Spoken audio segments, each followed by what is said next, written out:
C'est à Bello-sur-Mer que l'on construit encore aujourd'hui des goélettes similaires aux goélettes bretonnes, ces fameux bateaux qui partaient à la pêche à la morue vers Terre-Neuve. Ici, Bello-sur-Mer, on connaissait depuis toujours la navigation des pirogues à voile. Mais ce n'est qu'au XVIe siècle que les premiers boutres arabes sont apparus au nord-ouest de Madagascar.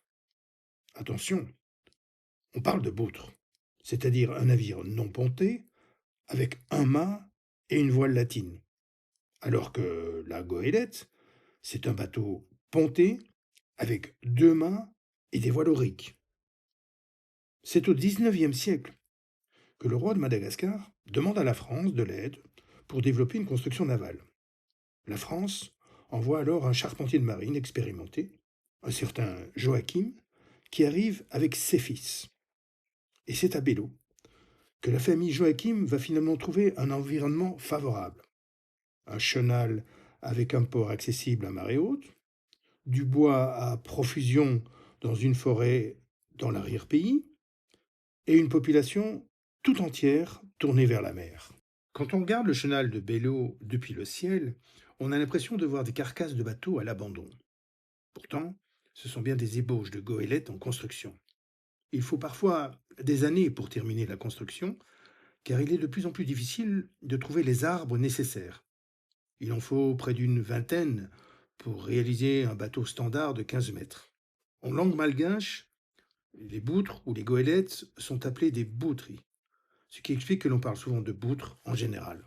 Le charpentier, le fondi en malgache, est en train de travailler dans la coque de son boutre. Il commence toujours par la quille sur laquelle il fixe les varangues. Il travaille sans plan, il s'adapte au bois disponible. Chaque boutre est donc une pièce unique. La construction d'un boutri malgache est encadrée par des rites. Et les rites, c'est le devin, l'ombiasi en malgache. C'est le devin qui les détermine. C'est le devin qui indique la bonne période pour entamer la construction, et c'est le devin qui choisit le jour exact pour la mise à l'eau du bateau. Pour affronter la mer avec des chances de succès à Madagascar, la construction d'un bateau doit respecter un rituel précis. Si vous avez la chance d'être à Bello pour quelques jours, venez vous asseoir à côté d'un charpentier qui travaille sur son boutre.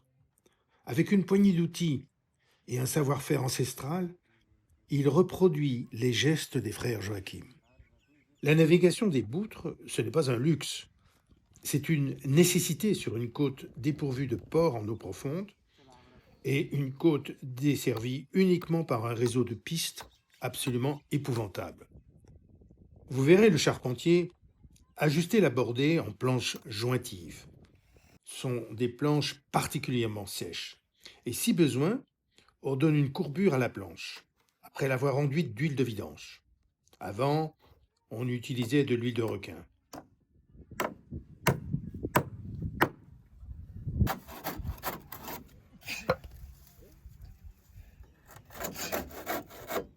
Pour le calfatage, on introduit des toupes entre les planches. On mettra plus tard du goudron. Les Joachim, eux, utilisaient un extrait laiteux tiré de l'euphorbe qui pousse un peu partout ici sur le littoral du Médabé.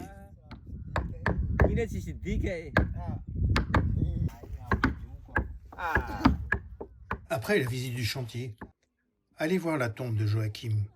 Elle est un peu à l'écart dans le village.